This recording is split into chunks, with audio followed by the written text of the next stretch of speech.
Hello folks, we just made it to the theater in under 5 minutes.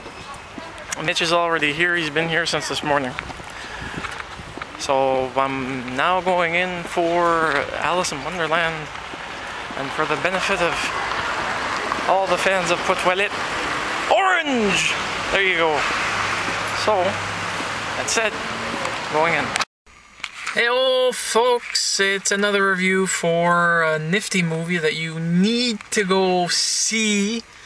And don't pass judgment on it, because trust me, if you pass judgment on a movie before you actually see them, you'll actually lose interest in the movie. The movie itself is well worth it, and it's called Alice in Wonderland. It was directed by Tim Burton. Who we all knew from James and the Giant Peach, Corpse Bride, Sleepy Hollow, Batman, Edward Scissorhands. Oh, we're missing a few movies here. What's the last one he did with Johnny Depp? Nightmare on Nightmare Before Christmas. You see, my brain's not working good lately. Which one did he do with Johnny Depp? Oh, didn't he direct Oh yes, Sweeney Todd. Sweeney Todd. The Demon Barber of Fleet Street. Yes.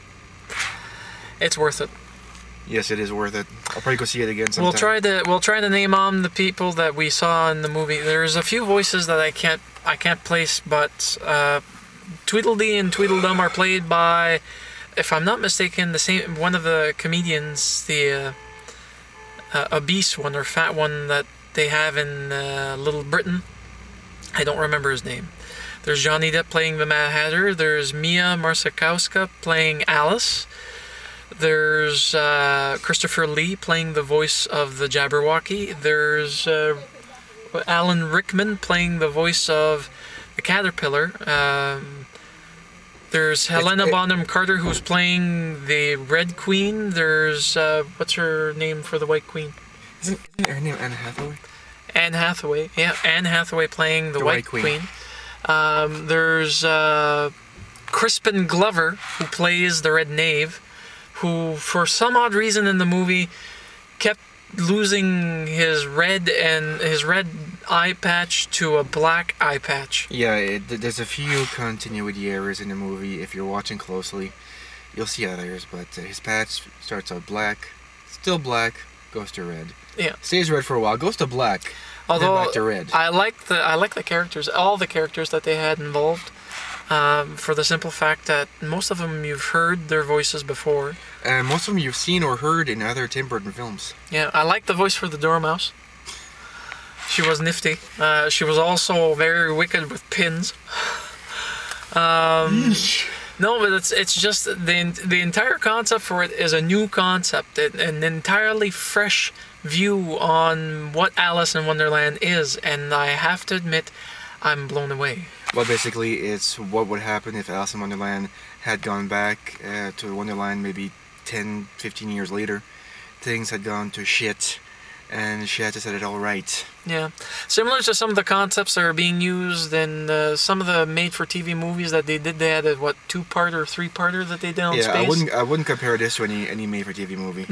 No, trust me, the budget was much higher. They did it entirely in the UK, and it's mostly green screen. They had a few shot locations, but the simple fact of the matter that white was super white and red was red and tarnished, it was amazing. The red cards for the Red Queen, the army or her knights that she used to have. The soldiers.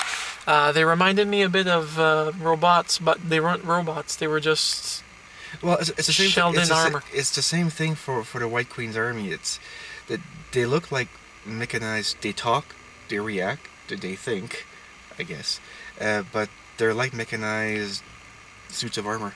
Yeah. More or less, but they don't act mechanized. That's the fun thing.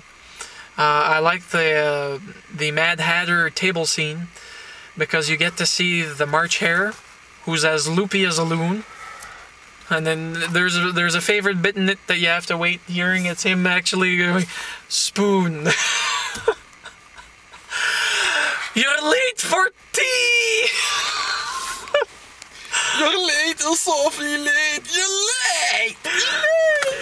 Oh, it's really, really worth it. The storyline actually, I've never read the original book, and I regret never reading it. I remember the original Disney movie, the animated one. Yeah, not many people have probably read the book, because there's probably big differences between the book and what Disney made. Well, I wouldn't know. I'd have to read it. But the Jabberwoky was well designed. In fact, they really brought to life in 3D animation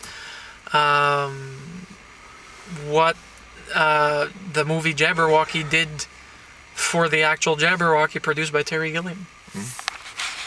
So, from me and Mitch, we can safely say that it's well worth seeing. Oh yes, even seeing a second time, because there's probably stuff you miss on the first. I'm sure there's stuff I missed I didn't notice on the first try. Yeah. There's just too much. There's enough detail. If I go back and watch it again, I'll know. Ooh, I didn't notice that the first time. Or that.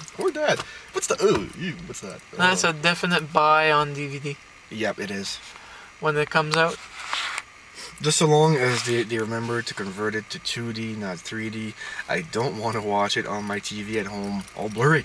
Well, like I'm getting a headache. Apparently, there's new technology out on the market. Yeah, but those TVs are not gonna. If they catch on, they won't be mainstream for years. No. And even then, they'll be like plasma TVs, like 10, 15 grand a piece for like X number of years before they become affordable. True. Plasma TVs are still expensive as hell. Yeah. So, make sure I'm still recording here. Yeah, I still am. I'm not used to seeing... We're not talking to ourselves. Yeah, no, we're not talking to ourselves. ourselves. Talking to you. Are we? I don't know. Well, I'm at the camera. But maybe this is a dream. Maybe it is. Wait a minute. Maybe I had too much sugar and I'm on a sugar high and I'm passed out in my bed. But maybe this is even worse. If this isn't a dream, maybe we're a dream for them. Maybe we're their dream. What if they wake up? We're fucked. We're fucked! Oh dear. Don't wake up! Go into a coma! I don't want to die! I don't want to die! I don't want to die! Okay, enough hysterics, folks. Go see the movie. Alice in Wonderland, it's worth the funness. Yes, it is. Just get there early. Because it's kind of an issue here because we only have one 3D projector in the city so far. Hopefully the cheap bums will get around to upgrading the other theaters because there's about half a dozen movies coming out in 3D in the next 3 months. And there's only one 3D screen. Yeah. And unless you're willing to take a car trip to Halifax to see it in IMAX, it's... No. 3-hour drive just for IMAX and nothing else to do? Yeah, no, thank you. If you were wealthy and unemployed and didn't have to work, okay, yeah, then we could do it just for kicks, but we're not. But we're not wealthy, we're not unemployed. I'll probably buy a Lotto 649 ticket anyway, just be safe. Yeah, but I think Mitch said it best. The most polite way of telling a corporation, and especially a chain of theaters like Empire Theaters, is you cheap bums, get off your keisters and purchase more digital 3D technology so you can equip more than one theater, please. Yeah, stop flying to Amsterdam to bone prostitutes, or instead save some money, bone local ones, and put the money back in your business.